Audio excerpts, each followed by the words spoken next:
అందరికీ శుభోదయం అండి. ఏంటి దీన్ని దండం పెడుతున్నాను అనుకుంటున్నారా? ఈరోజే చూసా మన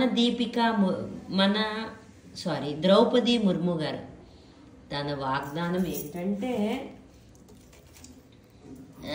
అంటే పచ్చని చెట్లలోని అలాగే పెరిగారంట వాళ్ళు.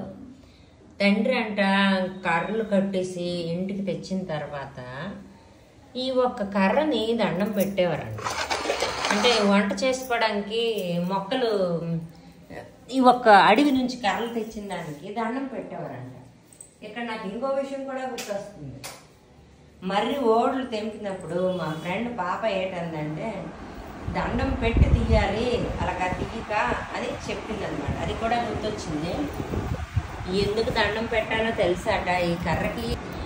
ఏమీ లేదండి, ఏంటంటే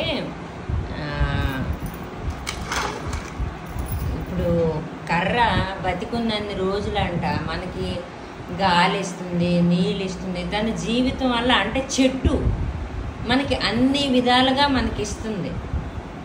గాలి ఇస్తుంది, నీడిస్తుంది, పళ్ళు ఇస్తుంది, పువ్వులు ఇస్తుంది. కాబట్టి దాన్ని మనం దానం చేసినప్పుడు అంటే అదే కాల్చేసినప్పుడు ఒక మనిషి ఎంతో మనిషికుండా ఎక్కువ అని ఒకే ఒక మాట అనమాట.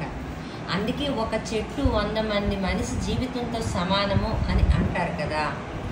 అయితే ఇప్పుడు ఈ ఒక్క ఇది నేను కూడా ఈరోజు నేను నేర్చుకున్నాను.